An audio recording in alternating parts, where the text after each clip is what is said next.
Hi student, today we see new point in this menstrual cycle, that is menstrual phases. In this menstrual phases we see two phases in yesterday. Today we see remaining two phases, that is ovulatory phase and secondary phase. But in the last lecture we see menstrual cycle. This menstrual cycle means what? तर याच्यामध्ये काय होतं, it involve series of cyclic changes in the ovary. म्हणजे ओव्हरीमध्ये काय होतात, cyclic changes होतात आणि त्याच्यामध्ये काय होतं आहे, ही मेन्स्ट्रुअल सायकलची जी प्रोसेस आहे ही फिमेल रिप्रोडक्टिव्ह ट्रॅक्टवरती आपल्याला पाहायला भेटते. त्याच्यानंतर आपण पाहिलं मेन्स्ट्रुअल सायकलचा जो पिरियड आहे हा किती, the cycle are repeated of approximately 28 days. ही सायकल ॲप्रॉक्झिमेटली 28 डेजने काय होते, रिपीट होते. त्याच्यानंतर नेक्स्ट आपण पाहिलं, in this menstrual cycle there it divided into 4 phases. In the last lecture we see first phase is the menstrual cycle and second one is the proliferative phase or follicular phase or post menstrual. म्हणजे आपण याच्यामध्ये कालच्या लेक्चरला थोडक्यात काय पाहिलं, menstrual फेजमध्ये आपण पाहिलं की ही जी सायकल ही जी फेज आहे फर्स्ट डेलाच काय होते, स्टार्ट होते. म्हणजे it start first day menses means याच्यामध्ये काय होतं, ब्लड फ्लो होतो. त्याच्यानंतर ही फेज 5 डेजपर्यंत चालते आणि याच्यामध्ये जे ब्लड रिलीज होतं त्याचा ॲव्हरेज आपल्याला 3 to 7 डेजमध्ये 45 to 100 मिलीलिटर एवढं ब्लड काय केलं जातं, फ्लो केलं जातं. ब्लड कधी रिलीज होतं, जेव्हा एंडोमेट्रियम काय होतो, ब्रेक होतो. काय होतो, ब्रेक होतो. तर एंडोमेट्रियम ब्रेक कशामुळे होतो, तर प्रोस्टाग्लॅंडिन या हार्मोनचा इफेक्ट झाल्यामुळे एंडोमेट्रियम ही युरिन वॉलची इनर साईडची जी लेअर आहे काय होते, ब्रेक होते. तेव्हाच काय होतं, प्रोस्टाग्लॅंडिनमुळे एंडोमेट्रियम ब्रेकडाऊन झालं की त्याच्यामधून ब्लड फ्लो होतं. मग हा प्रोस्टाग्लॅंडिन कधी रिलीज होतो, रिलीज कसा होतो हा, तर प्रोजेस्टेरॉन आणि इस्ट्रोजनची लेवल बॉडीमध्ये कमी झाली की काय होतं, प्रोस्टाग्लॅंडिन रिलीज होतं आणि त्याच्यामुळं काय होतं, त्या एंडोमेट्रियमवरून ब्लड टिश्यू असतील, फ्लुईड म्युकस असेल, एंडोमेट्रियम लायनिंग असेल आणि अनफर्टिलाइज oocyte हे बॉडीच्या बाहेर डिस्चार्ज केले जातात. त्याच्यानंतर जेव्हा एंडोमेट्रियम ब्रेक होतो तेव्हा त्या एंडोमेट्रियम लायनिंगची जी लाईन आहे ती एकदम थिन झालेली असते. ती 1 मिलीमीटर एवढी असते. किती, 1 मिलीमीटर, म्हणजे एवढी थिन झालेली असते. त्याच्यानंतर पूर्णपणे या फेजेसमध्ये जे ब्लड 5 डेजमध्ये डिस्चार्ज होतं हे ते ब्लड क्लॉट होत नाही. तर कशामुळं, कोणत्या एन्झाईममुळं, तर फायब्रिनोलायसिन या एन्झाईममुळं 5 डेजमध्ये जे ब्लड डिस्चार्ज केलं जातं हे क्लॉट होत नाही. त्याच्यानंतर आपण नेक्स्ट याच्यामध्ये पाहिलं, याच्यामध्ये जे ओव्युलेटेड एग्ज असतात ते एग्ज फर्टिलाइज नसतात आणि फर्टिलाइज नसल्यामुळे ते काय केले जातात, बॉडीच्या बाहेर टाकले जातात. With the help of menstrual blood फ्लोच्या साहाय्याने ते एग्ज किंवा बॉडीच्या बाहेर टाकले जातात. This is called as funeral of unfertilised. त्यालाच काय म्हटलं, डेड एग हे बॉडीच्या बाहेर टाकले जातात, त्यालाच म्हटलं जातं फनेरल ऑफ अनफर्टिलाइज एग. त्याच्यानंतर आपण लास्ट कॅरेक्टर पाहिलं, हे जे 5 डेज आहेत या 5 डेजमध्ये काय होतं, प्रीमॉर्डियल फॉलिकल डेव्हलप होतात. प्रीमॉर्डियल फॉलिकल डेव्हलप झाले की त्यांचं काय होतं, इट डेव्हलप सेकंडरी फॉलिकल आणि सेकंडरी फॉलिकल डेव्हलप होतात ते कशामुळे, for the effect of FSH follicle stimulating हार्मोनमुळे. त्याच्यानंतर आपण सेकंड फेज काल पाहिले पहा, प्रॉलिफरेटिव्ह फेज. कोणती, प्रॉलिफरेटिव्ह फेज. हे मी का सांगते पुन्हा, कारण आपल्याला याचा थोडासा भाग पुढच्या फेजेस 2 फेजेसमध्ये पाहायचा आहे. त्याच्यामुळं हे आपल्या डोक्यामध्ये आधी पाहिजे, या 2 फेजेसमध्ये काय पाहिलं. मग आपण काल सेकंड फेज पाहिली ती प्रॉलिफरेटिव्ह फेज. ही कधी फेज एक्झॅक्ट चालू होते, it occurs after menstrual flow. म्हणजे मेन्स्ट्रुअल फ्लो कंप्लीट झाल्याच्या नंतर काय होते, ही फेज स्टार्ट होते. त्याच्यानंतर या फेजचा जो ड्युरेशन हा ड्युरेशन किती आहे, duration is about 5 to 13 day of menstrual cycle. म्हणजे 5 डेजच्या नंतर 13 डेजपर्यंत काय होते, ही फेज स्टार्ट होते. त्याच्यानंतर याच्यामध्ये आपण काय पाहिलं, सेकंडरी फॉलिकल इथं डेव्हलप होतात. काय होतात, सेकंडरी फॉलिकल डेव्हलप होतात. परंतु हे डेव्हलप झाल्याच्या नंतर एखादाच सेकंडरी फॉलिकल हा ग्राफियन फॉलिकलमध्ये ग्रो होतो. काय होतो, ग्राफियन किंवा मॅच्युअर फॉलिकलमध्ये ग्रो होतो आणि जे अदर फॉलिकल आहेत हे काय होतात, डिजनरेट होतात. मग हा जो सेकंडरी फॉलिकल आहे हा डेव्हलप होतो. Due to this develop secondary follicle and it secrete hormone estrogen and release FSH. आणि सेकंडरी फॉलिकल डेव्हलप झाले की ते काय करतात, इस्ट्रोजन परत इन्क्रीज करतात. काय करतात? इन्क्रीज करतात. जे की पहिल्या मेन्स्ट्रुअल फेजमध्ये ते काय झाले होते, रिलीज झाले होते, त्यांना इन्क्रीज करण्याचं काम हे सेकंडरी फॉलिकलचं असतं. मग हा सेकंडरी फॉलिकल त्यांना इन्क्रीज पण करतो आहे. त्याच्यानंतर रिलीज काय करतो आहे, FSH follicle stimulating hormone release करतो आहे. देन त्याच्यामुळं काय होतं आहे, पुन्हा एंडोमेट्रियम हे ब्रेक झालं आहे. ते ब्रेक झालेलं एंडोमेट्रियम काय होतं आहे, परत रिजनरेट व्हायला लागतं. रिजनरेट म्हणजे ते पुन्हा नव्याने निर्माण होतं. नव्याने निर्माण झालं की काय होतं आहे, त्याच्यामध्ये इन्क्रीजिंग क्वांटिटी ऑफ इस्ट्रोजनची पण क्वांटिटी वाढते. का वाढते? कारण सेकंडरी फॉलिकल काय करतो आहे, हा सेकंडरी फॉलिकल रिलीज FSH आणि हार्मोन जो इस्ट्रोजन आहे हा सिक्रेट करतो. त्याच्यानंतर जेव्हा रिजनरेशन होते त्या एंडोमेट्रियमचं, त्याच्यामध्ये काय काय आपल्याला पाहायला भेटतं, इंडोथिलियल सेल्स पाहायला भेटतात, युटेरिन ग्लँड पाहायला भेटतात, त्याच्यानंतर ब्लड व्हेसल्स असतील, हे सर्व आपल्याला त्या एंडोमेट्रियममध्ये पाहायला भेटतात. त्याच्यानंतर लास्ट पॉईंट आपण कालच्या लेक्चरला पाहिला, ही जी पॉलिप्लेटिव्ह फेज आहे याच्यामध्ये जे एंडोमेट्रियम लायनिंग आहे याचा जो थिकनेस आहे हा रिच झालेला असतो. कसा? रिच. जसा की फर्स्ट मेन्स्ट्रुअल फेजमध्ये तो फक्त 1 मिलीमीटर होता, तो आता 3 to 5 मिलीमीटर एवढा झालेला दिसतो. So now today we see third phase is the ovulatory phase. आता ओव्ह्युलेटरी फेज ही जी फेज आहे ही एकदम shortest phase of menstrual cycle, म्हणजे 4 फेजेस आहेत, त्या 4 फेजेसमध्ये सगळ्यात शॉर्ट ही फेज आहे ती ओव्ह्युलेटरी फेज. म्हणजे फर्स्ट पॉईंट आहे आपला या फेजमध्ये, या ओव्ह्युलेटरी फेजमध्ये it is and shortest phase of menstrual cycle. म्हणजे ओव्ह्युलेटरी फेज आपण जर पाहिली तर या ओव्ह्युलेटरी फेजमध्ये ही एकदम शॉर्ट, म्हणजे शॉर्ट पिरियडमध्ये काय होते, ही फेज कंप्लीट होते. या फेजमध्ये काय सांगितलं आहे, this phase rupture the mature Graafian follicle and release the ovum. आता हे काय करते, ओव्हरीमध्ये जे ग्राफियन फॉलिकल हे रप्चर करते. काय करते? रप्चर म्हणजे ते सुद्धा ब्रेक करतं. आणि रिलीज ओव्हम म्हणजे मी वरती दाखवलं आहे पहा, हे वरती जे स्ट्रक्चर आपल्याला दिसतं हे सपोज कशाचं आहे, ग्राफियन फॉलिकल किंवा मॅच्युअर फॉलिकल. आणि हे काय करतं आहे, याच्यामध्ये जे सेकंडरी वूसाईट आलेत हे वूसाईटला रप्चर करते. काय करते? रप्चर करते. म्हणजे हे ग्राफियन फॉलिकल आपण कोणत्या स्ट्रक्चरमध्ये पाहिलं होतं, तर हे स्ट्रक्चर आपल्याला व्यवस्थित पाहिजे. जेव्हा सेकंडरी फॉलिकल इथं येतात मॅच्युअर फॉलिकलमध्ये, तेव्हा ते काय करतात? रप्चर करतात. काय करतात? रप्चर. ही डायग्रॅम आपल्या डोळ्यासमोर आणायची, प्रायमरी, सेकंडरी, टर्शियरी आणि त्याच्यानंतर असतं ते मॅच्युअर फॉलिकल. म्हणजे आपण याच्यामध्ये काय पॉईंट पाहतो, ही एकदम शॉर्ट फेज आहे मेन्स्ट्रुअल सायकलची. या फेजमध्ये आपण काय सांगितलं, this phase rupture the mature Graafian follicle. जे मॅच्युअर ग्राफियन फॉलिकल तयार झालं आहे प्रायमरी, सेकंडरी, टर्शियरीकडून, ते काय होते? रप्चर होते. आणि रप्चर झाल्याच्यानंतर त्याच्यामधून जे ओहम्स आहेत, जे एग्ज आहेत, ते काय होत आहेत? रिलीज होतात. मग ते सेकंडरी वूसाईटच्या माध्यमातून काय होत आहेत? रिलीज होतात. कारण तिथे डायरेक्टली सेकंडरी वूसाईट येऊन काय झालेले आहेत? डेव्हलप झालेले आहेत. डेव्हलप झाल्याच्यानंतर ही जी आत्ताची आपण फेज पाहिली प्रॉलिफरेटिव्ह फेज, इथं काय सेकंडरी वूसाईट तिथं 6 to 12 डेव्हलप झाले. काय झाले? सेकंडरी वूसाईट म्हणजे सेकंडरी फॉलिकल 6 to 12 डेव्हलप झाले. 6 to 12 माझा एकच तिथं त्याची पूर्णपणे ग्रोथ झाली आणि उरलेले काय झाले? डिजनरेट झाले. मग तेच सेकंडरी फॉलिकल या मॅच्युअर ग्राफियन फॉलिकलमध्ये आल्यानंतर हे काय करतायत? It release ohm. पण रिलीज कधी करतात? जेव्हा ते ग्राफियन फॉलिकल हे ते काय करतायत? रप्चर करतायत. त्याच्यानंतर नेक्स्ट कॅरेक्टर सांगितले, third, on 14th day of the this phase rupture the mature graphian follicle and release the ovum into the pelvic cavity. आणि ओहम कुठून रिलीज करतात? Eggs into the pelvic cavity means oviduct रिजनमधून. कुठून? Oviduct रिजनमधून ते काय करतायत? Pelvic cavity म्हणजे बिलो ॲबडॉमेनच्या खाली ही कॅव्हिटी असते, बिलो दी ॲबडॉमेन, त्या कॅव्हिटी म्हणजे ओव्हिडक्ट रिजनपासून काय केले जातात? ओहम्स रिलीज केले जातात. On 14th day of menstrual cycle. कधीपर्यंत? ऑन 14th day म्हणजे 5 daysपासून 14 daysपर्यंत हे काय करतायत? पूर्णपणे ते जे एग्ज आहेत हे एग्ज काय करतायत? रिलीज करतात. त्याच्यानंतर हे जे मॅच्युअर फॉलिकल आहे, हे मॅच्युअर फॉलिकल काय झालं?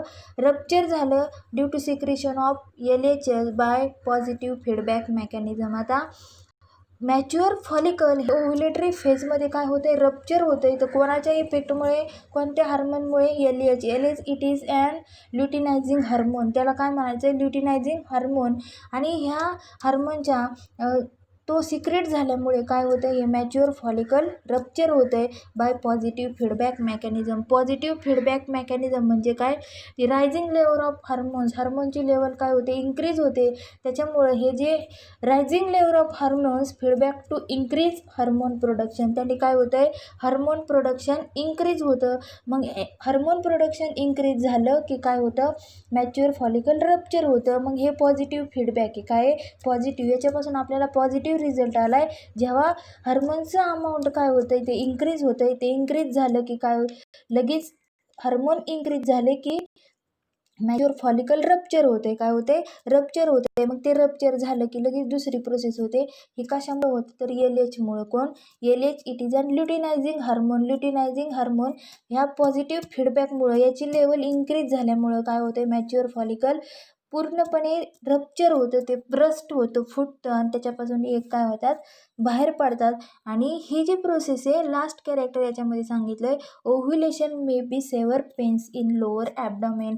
जेव्हा या 5th डेजपासून पुढचे 14 डेजपर्यंत जेव्हा ओव्ह्युलेशन होतं, ओव्ह्युलेशन म्हणजे जेव्हा ओव्हम्स याच्यामधून रिलीज केले जातात, याच्यामध्ये काय होतं, ते सेव्हर पेन्स इन लोअर ॲबडॉमेन. ॲबडॉमेनच्या खालच्या साईडला पेनिंग होते. काय होते, पेनिंग होते. आणि मग हे पेनिंग झाल्याच्या नंतर तिथे जास्त पेन होतं, मग स्ट्रेस येतो. काय होतं, स्ट्रेस येतो. म्हणजे ही जी ओव्ह्युलेटरी फेज आहे, ही एकदम शॉर्ट फेज आहे. या फेजमध्ये काय होतं आहे, मॅच्युअर ग्राफियन फॉलिकल रप्चर होतं आहे. आणि ते रप्चर कशामुळे होतं आहे, तर एक्झॅक्ट ल्युटिनायझिंग हार्मोनची लेवल इन्क्रीज झाल्यामुळं इथं पॉझिटिव्ह फीडबॅक मेकॅनिझम काय झालं, फॉर्म झालं. आणि त्याच्यामुळे ते रप्चर झालं. आणि रप्चर झाल्याच्या नंतर सेकंडरी ओसाईट किंवा त्याच्यामधून एग्स काय झाले, रिलीज झाले. आणि ही एक्झॅक्ट प्रोसेस कुठे चालते, इंटू दी पेल्विक कॅव्हिटी म्हणजे ओव्हिडक्ट रिजनला. आणि लास्ट आपण पाहिलं, हे जे ओव्ह्युलेशन होतं, इथं जे एक लेइंग केलं जातं, it may be severe pains in lower abdomen. इथं काय होतात, पेनिंग होतात. काय होतात, पेनिंग होतात. Severe pains in lower abdomen. त्याच्यानंतरची नेक्स्ट फेज आहे ती secretory phase or luteal phase. आता ही जी सिक्रिटरी फेज आहे, duration of this phase is between ovulation and beginning of next menses. म्हणजे बिटवीन दी ओव्ह्युलेशन आता हा जो ओव्ह्युलेशन पिरियड झाला ओव्ह्युलेटरी फेजचा, त्याच्यामध्ये आणि बिगिनिंग ऑफ नेक्स्ट मेन्सेस म्हणजे सगळ्यात शेवटी बिगिनिंग ऑफ नेक्स्ट मेन्सेस म्हणजे 28 डेज कंप्लीट झाले की लगेच नेक्स्ट मेन्स्ट्रुअल सायकल स्टार्ट होते.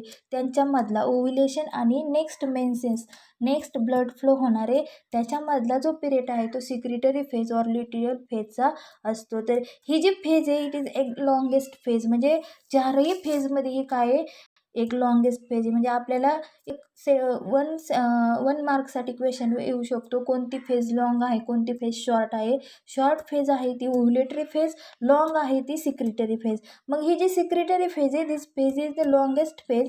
It form 15 to 28 day of cycle. म्हणजे त्या मेन्स्ट्रुअल सायकलमध्ये 28 डेजचा जो पिरियड आहे, 15 to 28 डे ऑफ सायकल, हा जो पिरियड आहे, त्या पिरियडमध्ये ही सिक्रिटरी फेज होत असते. त्याच्यानंतर नेक्स्ट कॅरेक्टर याच्यामध्ये आपल्याला पाहायचं आहे, जे सेकंडरी ओसाईट काय झालेत, रिलीज झाले आधीच्या फेजमध्ये. ओव्ह्युलेशन फेजमध्ये जेव्हा मॅच्युअर फॉलिकल काय झालं, ब्रस्ट झालं किंवा ते काय झालं, रप्चर झालं. तेव्हा रप्चर झाल्याच्या नंतर तिथं आपल्याला काय फॉर्म झालेलं दिसलं, ओव्हम्स ऑर सेकंडरी ओसाईट. मग हे सेकंडरी ओसाईट तिथं जे रिलीज झाले, ते रिलीज झाल्याच्या नंतर पहा, 4th नंबरचं कॅरेक्टर आपण पाहतोय, secondary oocyte release after this remaining tissue of Graafian follicle transfer into corpus luteum to effect of LHS. म्हणजे आता सेकंडरी ओसाईट रिलीज झालं आहे पहिल्या फेजमध्ये, त्याच्यानंतर काय होतं आहे, रिमेनिंग टिश्यू म्हणजे रिमेनिंग त्या ग्राफियन फॉलिकलमध्ये जे काही सेल्स असतील, जे काही फॉलिकल्स असतील, ते काय होत आहेत, ट्रान्सफर केले जातात कुठं, तर कार्पस ल्युटियमकडं. कुठं, कॉर्पस ल्युटियम. हा जो ओव्हरीमध्ये येल्लो कलरचा आपल्याला पार्ट दिसतोय, मी दाखवते नंतर डायग्राममध्ये. परंतु ही सगळी प्रोसेस कशामुळे होते, टू इफेक्ट ऑफ LHS.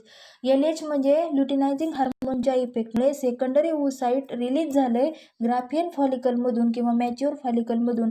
मग ग्राफियन फॉलिकलमध्ये फक्त सेकंडरी ओव्हसाइटच नव्हतं, बाकीचे सगळे टिश्यूज सेल्स असतील त्या ग्राफियन फॉलिकलमध्ये होत्या. ह्या ज्या सेल्स आहेत सेकंडरी ओव्हसाइट सोडून सगळ्या सेल्स कुठे जातात, कार्पस लुटियमकडे. कशामुळे? To effect of LHS luteinising हार्मोनमुळे. आता ह्या मॅच्युअर फॉलिकलमध्ये सेकंडरी ओव्हसाइट हे काय झालं, रिलीज झालं आणि उरलेल्या सेल ह्या कुठं गेल्या, तर हा जो येल्लो कलरचा आपल्याला पार्ट दिसतो ही एंडोक्राईन ग्लँड, या कॉर्पस लुटियममध्ये येल्लो कलरची जी ग्लँड दिसते याच्यामध्ये त्या सगळ्या ट्रान्सफर होतात टू इफेक्ट ऑफ LH. कशाच्या?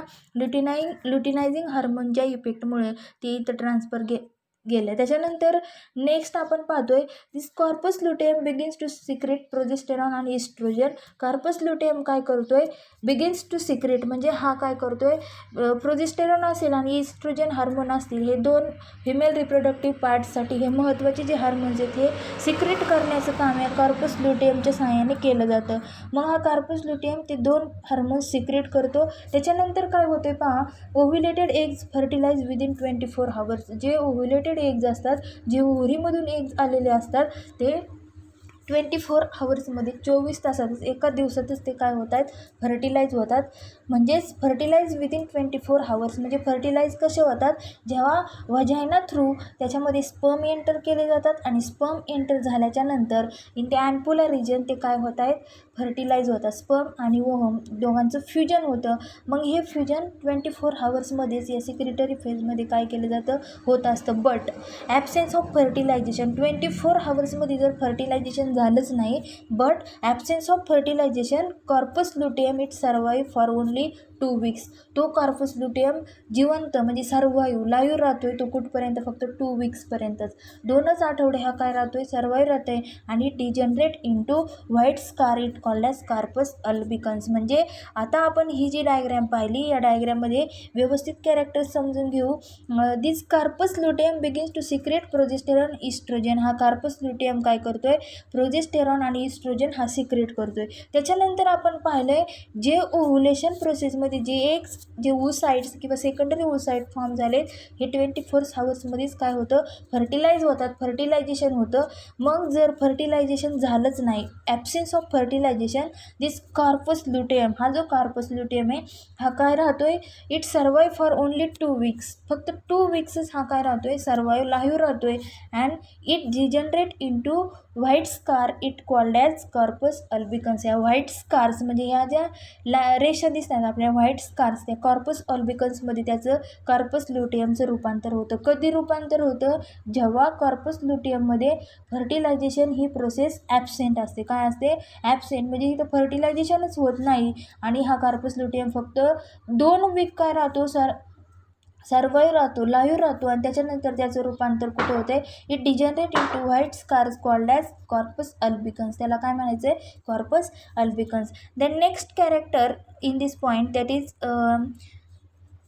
Corpus luteum release progesterone and inhibin. हा कॉर्पस लुटियम पण काय करतोय, आधीच आपण पाहिलं कॉर्पस लुटियम हा प्रोजेस्टेरॉन आणि इस्ट्रोजन रिलीज करतोय. त्याच्यानंतर हा प्रोजेस्टेरॉन बरोबरच इनहिबिन हे सुद्धा काय करतोय, हार्मोन हा सिक्रेट करतोय. Inhibin it's hormone secreted by granulosa cell in ovaries of women.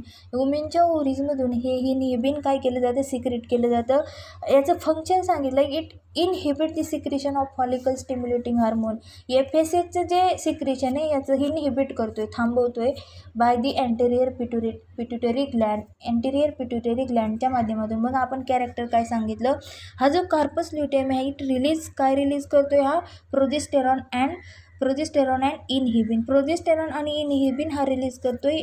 Progesterone हा अगोदरच आपल्याला माहिती आहे फिमेल रिप्रोडक्टिव्ह सिस्टीमसाठी हा एकदम इम्पॉर्टंट असा हार्मोन आहे.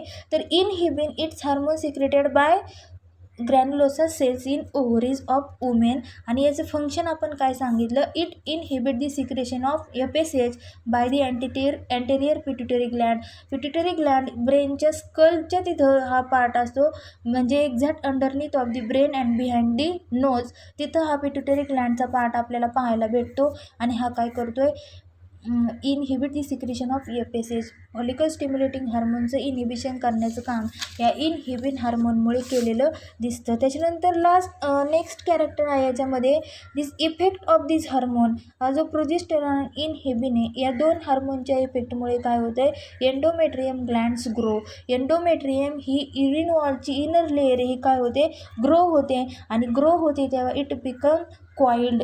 ग्रो झाली म्हणजे ती या प्रोजेस्टेरॉन आणि इनहिबिनमुळे त्या एंडोमेट्रियमचं जास्त ग्रोईंग होतं आणि ग्रोईंग झाल्याच्यानंतर ती कॉइल्ड म्हणजे गुंडाळ्यासारखं त्या युरिन वॉलचं स्ट्रक्चर होतं आणि it start to urine secretion. ती काय होते, युरिन सिक्रेशन स्टार्ट करते. काय करते, युरिन सिक्रेशन स्टार्ट करते. मग युरिन सिक्रेशन स्टार्ट केलं की नंतर काय होते पहा, दिस एंडोमेट्रियम इज मोर व्हॅस्क्युलाराइज. एंडोमेट्रियम हा मोर व्हॅस्क्युलाराइज असतो and the thickness of this 8 ते 10 मिलीमीटर. किती थिकनेस असतो त्याचा, 8 to 10 मिलीमीटर एवढा थिकनेस असतो. म्हणजे जेव्हा आपण लास्ट फेज पाहिली कोणती, ओव्हुलेटरी फेज, या ओव्हुलेटरी फेजच्या आधी आपण पाहिलं त्या एंडोमेट्रियमची जी लेंथ आहे ही एंडोमेट्रियमची लेंथ एकदम 3 to 5 सेंटीमीटर झाली. किती झाली, 3 to 5 सेंटीमीटर एवढी मिलीमीटर एवढी लेंथ झाली. कोणत्या प्रॉलिफरेटिव्ह फेजमध्ये, कोणत्या प्रॉलिफरेटिव्ह फेजमध्ये 3 to 5 मिलीमीटर होती. फर्स्ट फेज पाहिली मेन्स्ट्रुअल फेज, याच्यामध्ये किती होती, 1 मिलीमीटर होती. किती होती, 1 मिलीमीटर. परंतु ह्या फेजमध्ये प्रॉलिफरेटिव्ह फेजमध्ये ती 3 to 5 मिलीमीटर झाली. आणि आता जी सिक्रेटरी फेज आहे, या सिक्रेटरी फेजमध्ये जेव्हा एंडोमेट्रियम ग्रोईंग होतं तेव्हा ती कॉइल्ड स्ट्रक्चर तयार होतं आणि ते युरिन फॉर्म करतं. दिस एंडोमेट्रियम इज मोर व्हॅस्क्युलाइज. हा कसा असतो, मोर व्हॅस्क्युलाराइज म्हणजे याच्यामधून व्हेसल्स फॉर्म होतात. काय होतात, व्हॅस्क्युलाराइज म्हणजे व्हेसल्स फ्लो केले जातात. ब्लड व्हेसल्स असतील, युरिन असतील, ते फ्लो केले जातं. म्हणजे हा व्हॅस्क्युलाराइज होतो आणि ती thickness of this 8 to 10 millimetre म्हणजे त्याची थिकनेस काय होते, इथं इन्क्रीज होते.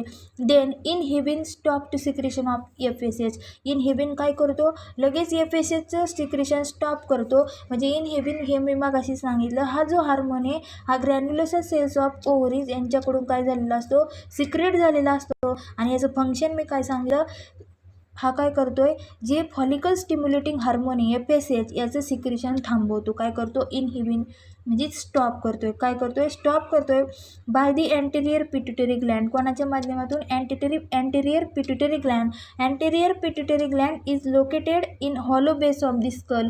म्हणजे एकदम ब्रेनच्या तिथं एक हॉलो सॅक असते, त्याच्यामध्ये ह्या पिट्युटरी ग्लँड आपल्याला पाहायला भेटतात. त्यांच्या सहाय्याने हा काय करतोय, FSHला स्टिम्युलेट करण्याचं काम करतोय.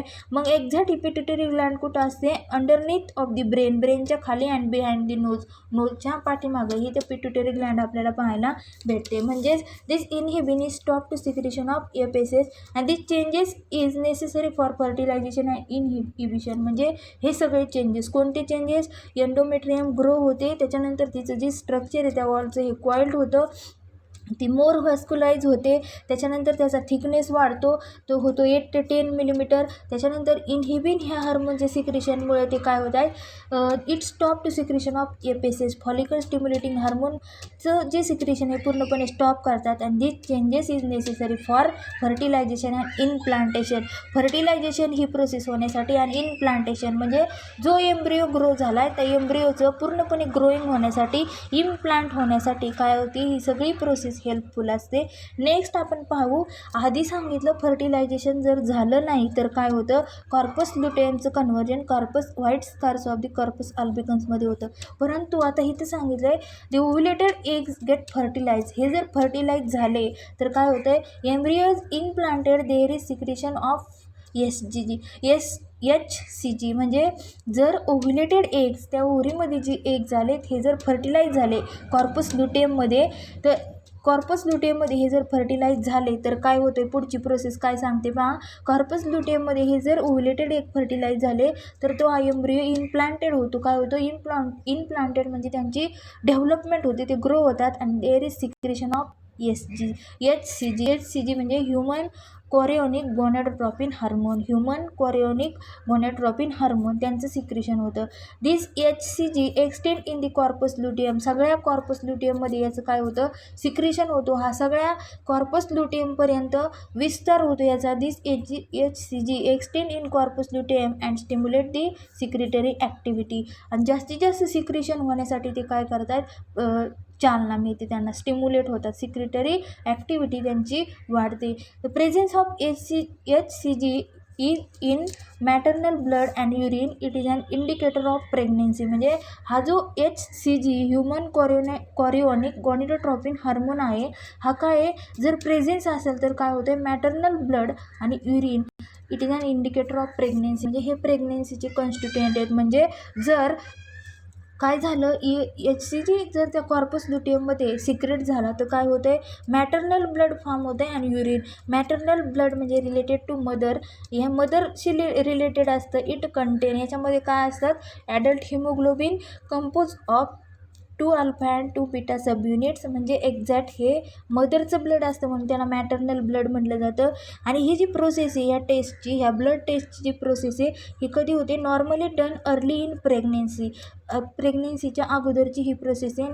म्हणजेच ह्या कंडिशननुसार, या मॅटर्नल ब्लडच्या टेस्टनुसार आणि युरिननुसार काय केली जाते, त्यांची टेस्ट केली जाते. काय केली जाते, टेस्ट केली जाते. म्हणजे जेव्हा फर्टिलायझेशन होतं कॉर्पस ल्युटियममध्ये, आधी फर्टिलायझेशन होत नव्हतं, but ovulated eggs are fertilise, embryo काय होतं आहे, इनप्लांटेड होतं आहे. आणि इनप्लांटेड झाला की कशाचं सिक्रेशन होतं, HCG ह्युमन कॉरिओनिक गॉनेडोट्रोपिन, याचं सिक्रेशन झालं की काय होतं आहे, हा पूर्णपणे त्या कॉर्पस ल्युटियममध्ये काय होतं आहे, एक्सटेंड होतो आहे, विस्तारतो आहे. आणि कॉर्पस ल्युटियममध्ये याचं विस्तार झाल्याच्या नंतर हा काय करतो आहे, इट स्टिम्युलेट म्हणजे ॲक्टिव्ह होतो आहे जास्तीत जास्त सिक्रेशन होण्यासाठी. आणि प्रेझेन्स ऑफ HCG जर human chorionic gonadotropin hormone presence असेल इन मॅटर्नल ब्लडमध्ये म्हणजे मदरच्या ब्लडमध्ये and urine it is an indicator of pregnancy. Indicator of pregnancy म्हणजे हे कॉन्स्टिट्युएंट, हे जे कॅरेक्टरिस्टिक आहे, it shows presence of specific condition. म्हणजे प्रेग्नेन्सी स्पेसिफिक अशी दाखवण्यासाठी हे जे HCG हा हार्मोन ब्लडमध्ये प्रेझेंट आहे आणि युरिन हे काय आहे, हे कॉन्स्टिट्युएंट हेल्पफुल असतात प्रेग्नेन्सीसाठी. आणि त्याच्यानंतर लास्ट कॅरेक्टर सांगितलं, absence of fertilization next menstrual cycle begins. जर फर्टिलायझेशन ॲब्सेन्स असेल, कॉर्पस ल्युटियममध्ये फर्टिलायझेशन झालं नाही तर हा HCG फॉर्म होणार नाही.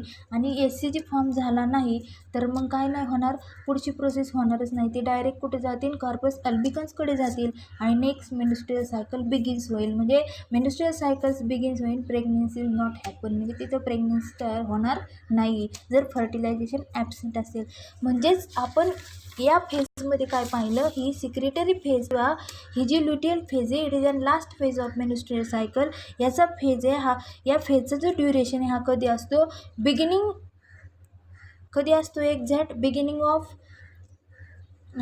आपण मगाशीच पाहिलं, duration of this phase is between the ovulation and beginning of next menses. म्हणजे नेक्स्ट मेन्सेसपर्यंत ब्लड फ्लो होईपर्यंत याचा कालावधी असतो. म्हणजेच एक्झॅक्ट तो 15 to 28 डेपर्यंत असतो. आणि ही सगळ्यात लॉंगेस्ट फेज आहे. याच्यामध्ये जे सेकंडरी ओसाईट त्या ग्राफियन फॉलिकल रप्चर झाल्यानंतर रिलीज झालेत आणि त्याच्यानंतर या ग्राफियन फॉलिकलमध्ये रिमेनिंग जे पार्ट असतील, टिश्यू असतील, हे काय होतात, हे transfer into corpus luteum. Corpus ल्युटियमकडे काय होतात, ते ट्रान्सफर होतात. आणि कार्पस ल्युटियमकडे ते गेल्याच्या नंतर हे काय करतात, इट सिक्रेट प्रोजेस्टेरॉन आणि estrogen. Corpus luteum estrogen progesterone secrete करतो. त्याच्यानंतर ह्याच्यामध्ये कॉर्पस ल्युटियममध्ये जे एगचं फर्टिलायझेशन हे कधी होतं, एगचं फर्टिलायझेशन 24 हावर्समध्येच होत असतं.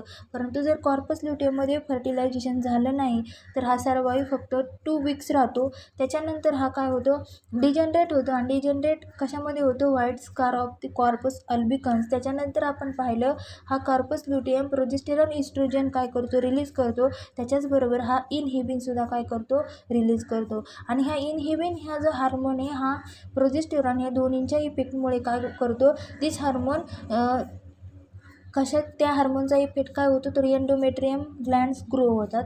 त्या ग्रो झाल्या की त्यांचं स्ट्रक्चर कॉइल्ड होतं आणि त्या काय करतात, ही स्टार्ट टू युरिन सिक्रेशन, त्यांच्यापासून युरिन फॉर्म होतं. आणि नेक्स्ट आपण पाहिलं, हा जो एंडोमेट्रियम आहे हा मोर व्हॅस्क्युलराइज असतो. म्हणजे याच्यामधून युरिन फ्लो होतो, व्हॅस्क्युलर असतो. कसा असतो, व्हॅस्क्युलर, लाईक झायलेम अँड फ्लोएम जसे प्लांटमध्ये असतात तसं हा व्हॅस्क्युलर असतो.